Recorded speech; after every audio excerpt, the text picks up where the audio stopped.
Zambali Bulasio mukasa okuyita Bobi Wine president. My president. Zambali is an artist. Mwechekede bulungi nnyo. Amanyi biki kati feba artist tulina ebintu bye tukola. Nze ntunulira audience yange. My president.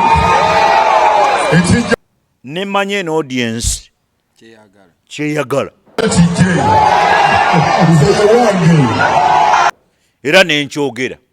Era kyekyatuuka ku David Lutalo ne mumubuleminga nnyo. David Lutalo we yali ebigambo weyogerera mbu si politician tagala kwawulayawula mu bantu.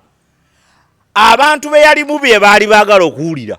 Ate nekanja kutuuka. His Excellency, the President, Robert Zambali. Era baakuba enduulu eyakaleekereeke. Baali baagala okuwulira comfortable nti omuntu ono gwe tuli naye ddala muntu omuki omutuufu. Era nayogera ebigambo byeyogera wabiwulira. Era ne birezinga tension.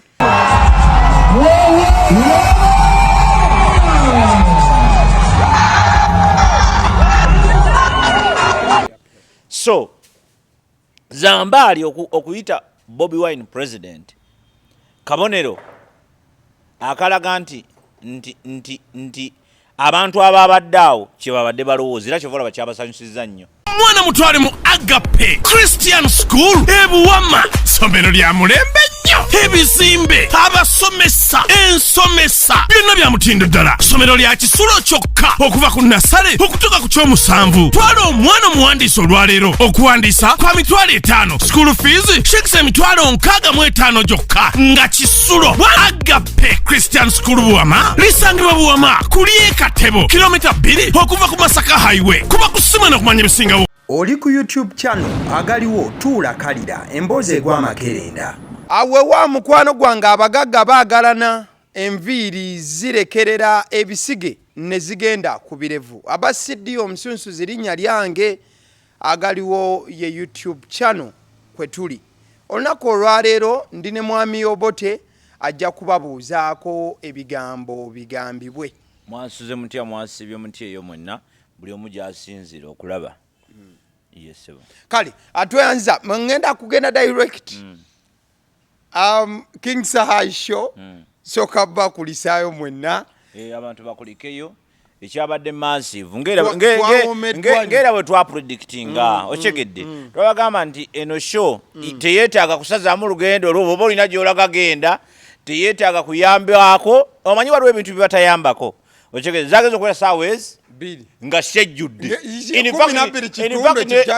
n'ekifo kya principal kate bakituulemu nga banoonya abantu batuula bagamba principal ekifo kya principal kate bakituulemu. That is how busy the show was. So yabadde teetaaga stunt yonna it was because leka mbabulira abantu kye balina okutegeera abayimbi buli kintu kyonna kyokola for that matter ne bw'oba ovuga booda nga gweovuga bulungi era gwe essimu yo tozikira ku stage totuulawo buli muntu akola ekintu n'akiwa obudde n'akikola bulungi gwe kkiriza nti results zijja kujja oba otya okyegedde bulungi nnyo kobeere ng'ovuga taxi gwe yejjulirawo eyo taxi ya musiraamu ng'ejjula ngakola kigegenda so kijengezaako okugamba nti King Saha muyimbi muki mulungi kati olw'okuba nti muyimbi mulungi bino ebirala bimuyambako buki buyambi but ye ng'omuyimbi muki mulungi. So it is very easy to sell his show and it is very easy to attend his show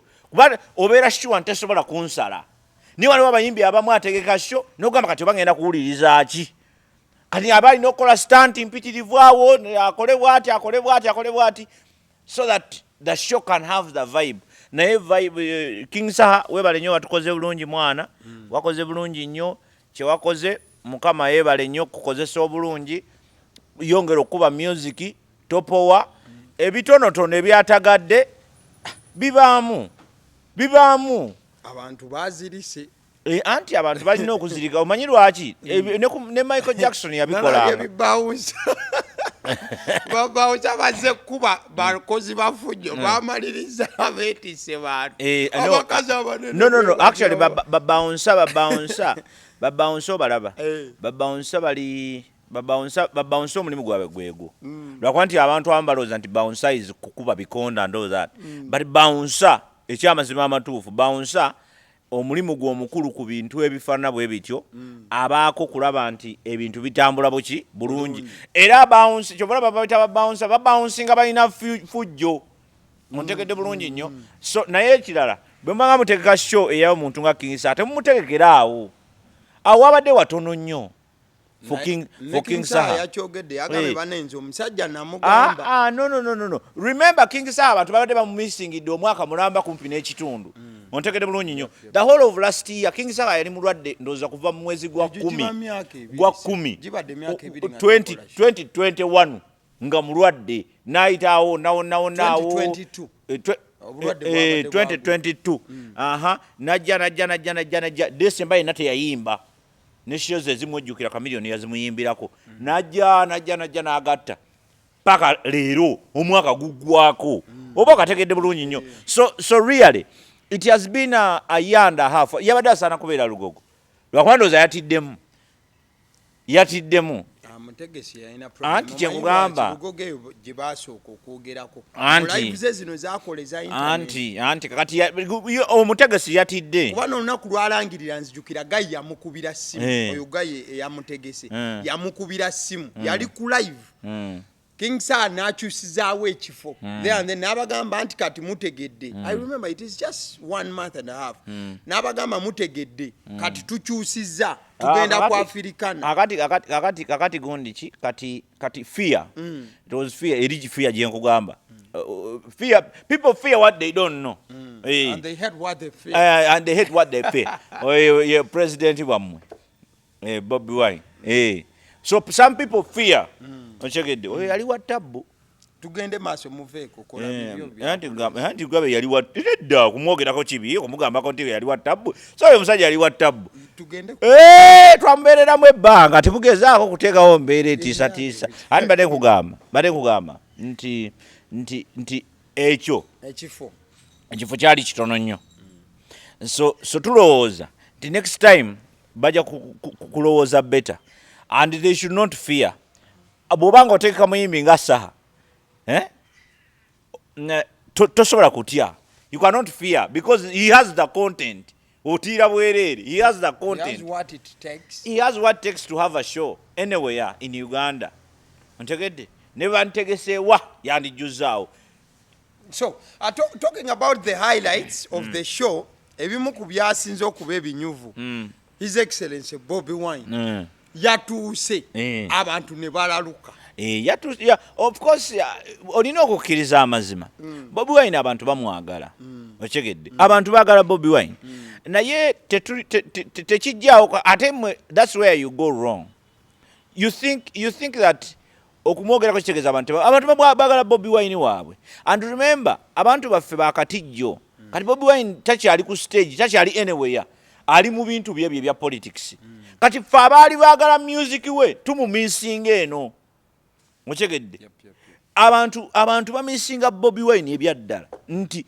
Bobi Wine tumisinga omulasta eyabeeranga awo n'atuwa music ekikoomi ne kikwata mu bbanga tetukyamulaba oba okyegedde bulungi nnyo tumulaba ayambadde masuuti ali mu Amerika ali Bungereza ali ena ayogera kubiri kati so there is a group of fans abamisinga Bobi Wine ebyaddala okyegedde bulungi nnyo nga tebaagala nakumanya akola ki naye nga bagamba Bobi era bo bamuyita Bobi gwoli abamuyita gundi bamuyita principal okyegedde naye olwokubanga nti kati aliko kiri bano baddira obuwagizi bwa music ne baagala babuteeke wali kubanga bano abapolitician bo baagala nnyo abapolitician abo baagala nnyo by the way when you become a politician you become a user ochegede like it's a normal thing si kibi era kiri normal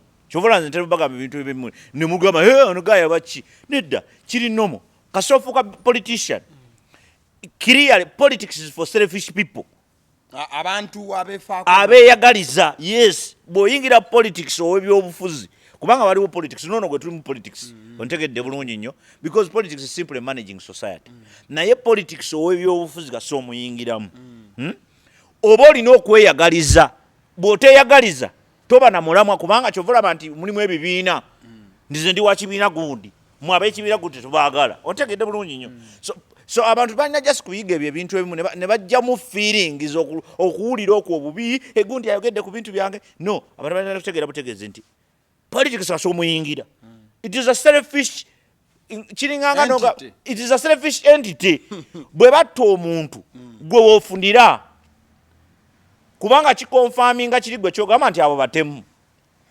ontegedde yes that is politics by the way gwoba okyagala okukikkiriza oba kikuwuliza bubi gwomanyi tuveeyo tugende ew'omukulu one of those guys abalina vibe ennyo I think Zambali Bulasio Mukasa kyakyasinza okuleeta mu Uganda kwe kutegeeza ba news anchor bonna nti ebyo bye muliko bya kikadde ebyokujja ne weewombeeka labayo ne kammaleko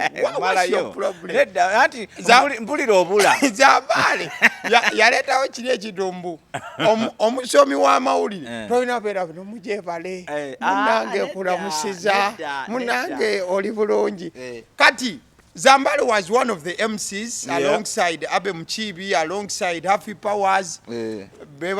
Zambali yabadde omu ku ba MC. Akaseera nga His Excellency Bobi Wine atuuse ye nembeera Zambali gye yataddewo eyaleese ensasagge olwaleero sooka olabeko omulabi. Muleke tukikole bulungi. Muleke tukikole bulungi. Basebule banyakko. Onzikirize. Debali. Nyanirize. My president. My president. Yeah, man. My president. Ekijja kijje. Nze wange. Ate nekanja kutuuka. His Excellency. My president. My president. Otegedde bulungi. It was a dope show. Endulu neeraya. It was ate abantu balina okutegeera ekintu kimu. Bobi Wine amanyi kye bayita show. Otegedde. Amanyi kye bayita show biz. Bulungi nnyo kyova olaba nti akubisa abantu bano emitima. Ontegedde nnyo. Tabasinga maanyi naye abasinga politics ow'okumanaginga society. Problem ya government eriko. Problem ya government eriko nti balimi nnyo nti tebategeera politics wa kumanaginga society. Bavubi nnyo nti tebategeera politics wa kumanaginga society. Ochegede kati Bobi Wine abasingira awo n'abakubisa amameme n'abakozesa ensobi empitirivu. Ontegede bulungi. Kati ebyo byakola Bobi Wine akimanyi ye yabuchegede n'obudde bwalina okutuuka era obadde coordinates bazimuwa weyapan boss bajjudde nkubulira mazima nti bwensenga yategedde nti abantu tebajjudde teyandize oba si kyo bwe yandize teyandikoze shoji yakoze kati kubulira mazima no what I'm telling you nkubulira from an uninformed point of things ontegedde sikugamba nti era kati babaddeko weyapan nti kikutte boss tuyitire mu wingi ki eneekola eggulire ettuufu nti eno kati atuuka buli kimu nekisooka nekisanyalala ontegedde bulungi nnyo nti n'abali ku stage basanyala bagamba musajja akoze ki atuuse kati agamba masanyalaze Bobi Wine amanyi okugakuliyetinga amanyi bulungi nnyo wawookwata okunyonyogera society nevaamu ekyo kyojagala neseka nevaamu ekyo gwe kyojagalamu kuba nakugambye nti kasoyingira politics oba ofuuse selfish just naturally tekirina buzibu tekiriko buzibu it is also a profession nabwo bukugu buli awo ontegedde bulungi nnyo that's how it is because buli awo politician ali genuine tewali ne Museveni bwaba akuba ayagala kutteeno oliba ne bwakuba Besigye ne bwakuba ayagala kuchekerera bulungi. So the idea is tulina just kukkiriza nti Bobi Wine ayina ati we owa society bulungi omumanaging kati ekyokubiri ono okumuyita president kitunulire mu ngeri ngezi Zambali Bulasio Mukasa okuyita Bobi Wine president kitunulire mu biti nga bisatu oba okusingawo ekisookera ddala Zambali ye ng'omuntu artist. Zambali yali theatre artist. Twazannyanga naye mu theatre. Ebyaddala. Zambali is a theatre artist. Era ne bogene ewa muzeyi gundi ewa muzeyi Ashraf Semwogerere. Yomu ku ba directors aba director ngani.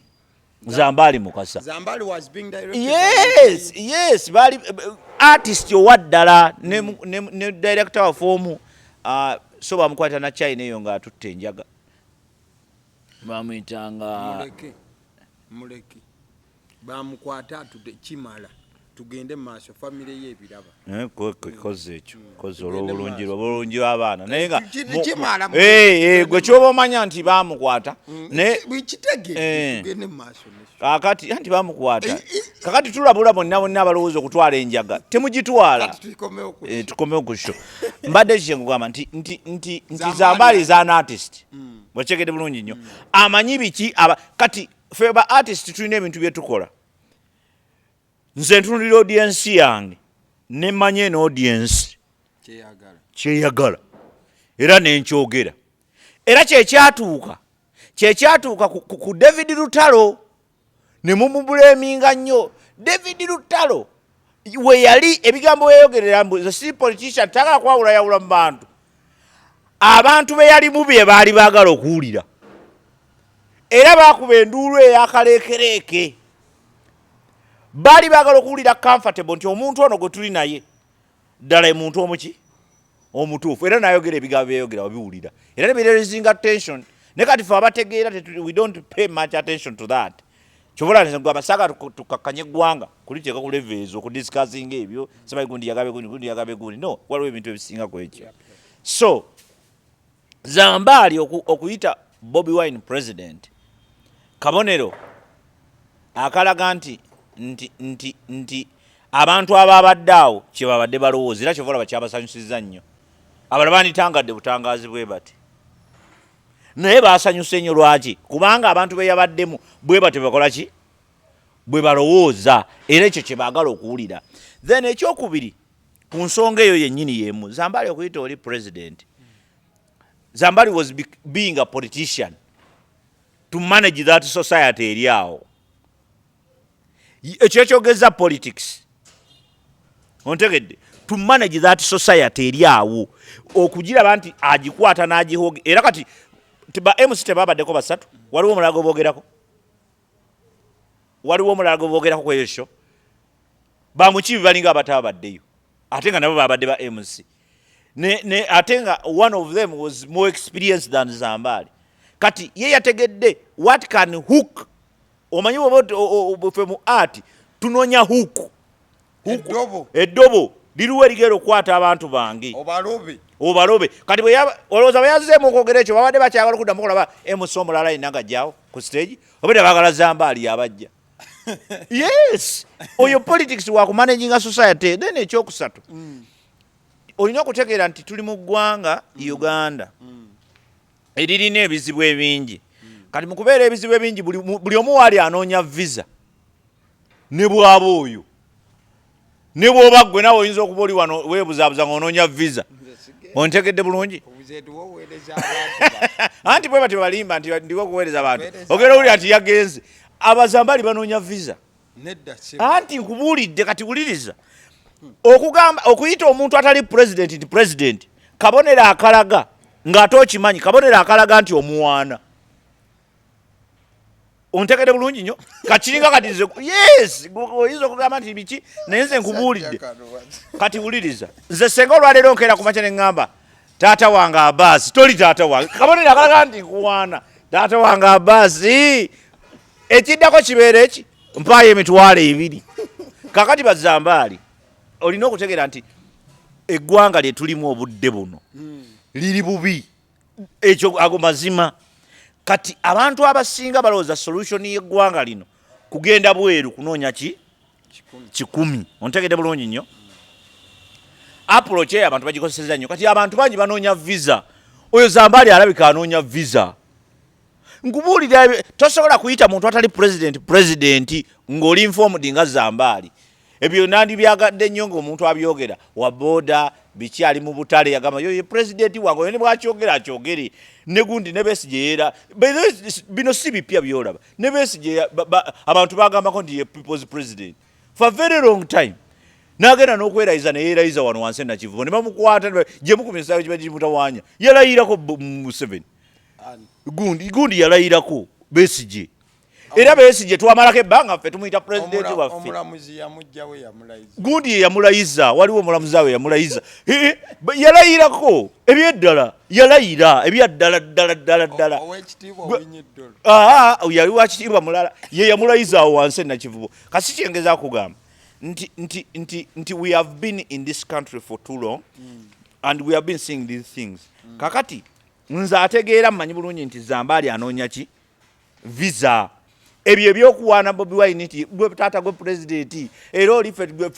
gwe twalonda abamu babyogeranga n'okuba teyamulonda Zambali asiba asoma amawulire wali owuliddeko ng'akoze ensobi ku mpewo nti president w'eggwanga Bobi Wine waliwo kirabyeko naye tasiba ng'asoma amawulire ku TV tomulaba asoma amawulire buli lunaku asoma amawulire tewali bulleting ejja nga teriimu Museveni bulleting ezisinga obungi zibaamu president naye wali owuliddeko ng'asomye n'agamba nti president w'eggwanga lino Bobi Wine waliwo kirabyeko so kitegeeza nti kuba kwesiriwaza but in other words nkubuulidde nti kwabadde kuwaana kati oli bwakuwaana ennyo ebiseera ebisinga abaako kyagala okukubbako abantu bangi oyo Bobi Wine gwolaba gundi namba embase namba omanyi abantu abayitidde ku Bobi Wine nga bagenda ebweru omanyi obungi bwabwe abamu tubamanyiro bamanya babadde wano mu Uganda nga ba NRM bawagira NRM ababakolana mu gavumenti ng'essaawa eno ali Canada oba mu America agamba babadde banzita bajja kunzita nayogera ku Bobi Wine anti namukyaza ku show yange era nze bagenda kunzita eri nze munnange nina okgenda Bobi Wine ateekako omukono nti ddala oyo munnange nkugambe Bobi Wine yabeerako embassy in fact nakakyakyali embassy omanyi abantu abali ebweru because of people power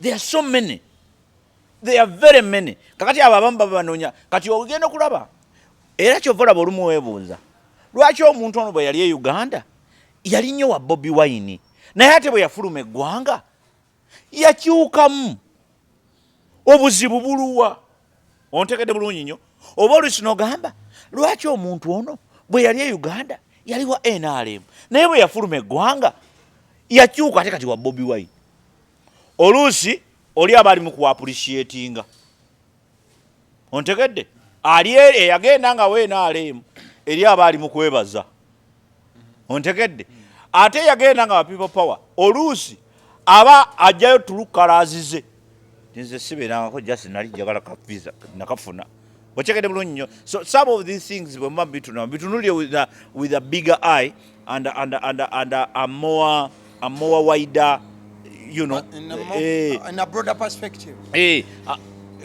gundi Zambali mukasa muyivu yasoma amanyi kyekitegeeza okuyita okwadressinga omuntu mu nkola efaanana bwekyo amanyi kyekitegeeza bayiro Zambali mukasa alina omulimu mu entity eri very controversial ontegedde bulungi nnyo so tasobola kuba musiru kwonoona bulamu bwe ontegedde bulungi but also defense wise yagambye is my president teyagambyeko nti oba ye president wa Uganda yagambye is my what ba president bangi waliwo ne ku stage ya boda kubako president akubako president ne mukatale musobola okulonda mu president wa mu wakatale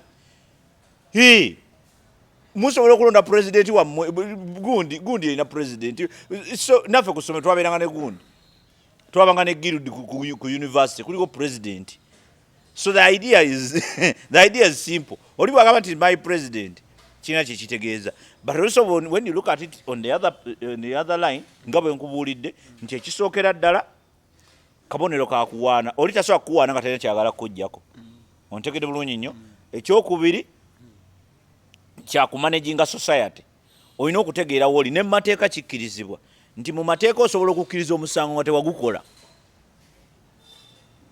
to avoid any problems over things like mob justice. Bakuba empi bagamba gwe bobirabyeko ne babalese ne makomera wano nga bagamba nti banzikiriza naye kyamazima sinze nakola ki nazo omusango. So he was trying to manage that situation and he managed it well. Kubanga ye kyabadde kimulese kubeera MC and not just an MC but a good what? MC yakikoze temumubanja. Naye ebyo ebirala byonna temubibuusa maaso. Temubibuusa maaso, tobuusa maaso fact that abantu banoonya visa. Zambali asobola okuba nga anoonya visa. Kwe kuwaana oli. Titaata oli pulezidenti wange. Eyo video yennyini gyakwata n'agiweereza n'agamba bwe nayogera bino bantiisatiisa bagenda kunzita. Bw'agere wa Bobi ne Bobi ne tamugoba gamba kiki.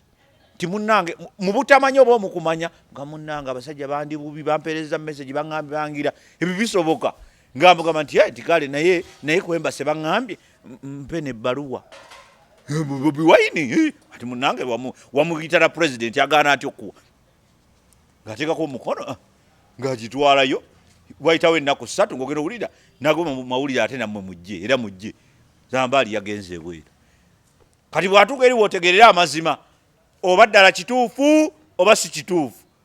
Byayogera ng'atuuse eri bye bikubuulira amazima bati gankubulira abantu bangi abali ebweru nga bayitidde ku Bobi Wine nakwekwasa nti babanoonya.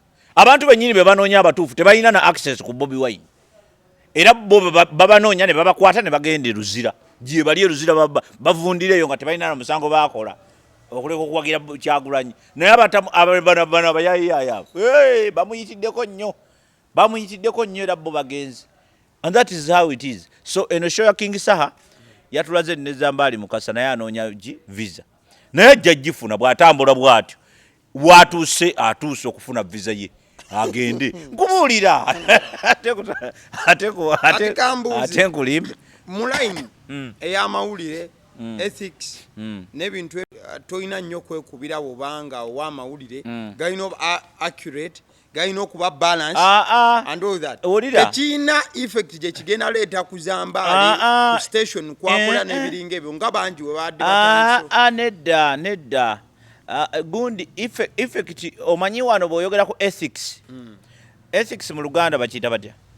Zandibadde ng'era enneeyisa empisa ebintu ebyo ebitambulira. Ethics mu Uganda tezikyakola.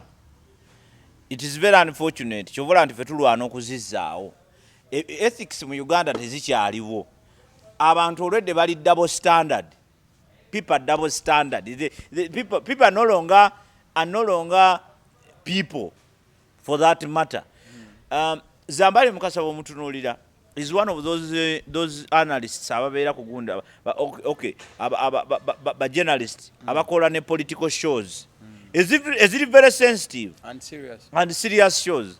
Akyaza abantu ba road mayor baani but bwayogera ekigambo bwe kityo of course kicompromisinga level ye ey'okutegeera lwaki n'empeereza ye nti gwe Zambali ng'omaze okugamba ng'omaze okwogera ebigambo ebifaanana bwe bityo bw'ogera ku balometa akaasa mmeeme okuweereza nze alaba show yammwe ntandika ogiraba nti gwe Zambali president wo si Museveni gwe Zambali president we yani ye Bobi Wine. Kakati kitegeeza nti bwe mba ndaba nze njirabira mu perspective eyo oba ontegeera bulungi nnyo because you have made a declaration otubuulidde gwe kyoyagala nekyofiirako ontegedde bulungi nnyo nti gwe you are against. Kakati kitegeeza nti ne bw'onooleeta abantu I will not believe in your show kati professionally awo abantu bagwira bononole ebintu byabwe. Nze kyovola wano nakugamba nti tulwana nnyo okulaba nti ffe tukola ebintu nga bwe bikolina okukola ki okukolebwa. It is okay okubeera ng'olina gw'owagira naye tumanye nti obudde bwa politics butuuka n'obudde bw'emirimu ne butuuka. Kati buno obudde bwe tuli bwa kukola bwa business kola mirimu.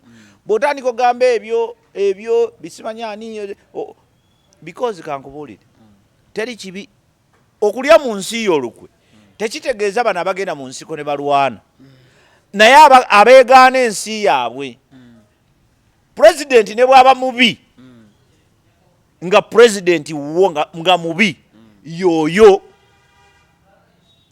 kati sale ntoto zonna zimujjako kati ate amaanyi g'okujjako president yenna mu nsi yonna gali mu bantu tegali mu ye gabeera muki mu bantu kakati abantu bo be bagenda beenafuya abantu beenafuya amaanyi ne gabaggwako amaanyi gagenda mu bukulembeze ne babeera nga kati abakulembeze bafugira ddala abantu kyekiri mu Uganda olwaleero nti abantu ffe nyini ffe twenafuya ffe twemalamu amaanyi ffe twenafuya ne tubeera useless bwe tuti nti bw'oba oyogera ku kintu kyonna we are this little simply because ffe nyini ffe tukoze ki ffe twenafuyiza kyeki kye nakugambako la nekugamba nti problem nti mistake bajjajjaffe gye baakola ku Museveni ffe ate gye tuli mu kukola ku Bobi Wine okyegedde nti twagaana abajjajja baffe baagaana okumanya nti Museveni tumuleese tulina okumufuga ng'ali mu bufuzi ng'atufuga tulina okumufuga yatukulembere ontegedde kati bo ne balowooza nti ke bamuleese kikoze eki kiwedde kati atuuse ku level we baagalira okumuggyako nga akyafugika omugambako ki ontegedde bulungi nnyo luli yali omusajja awulira katakyawulira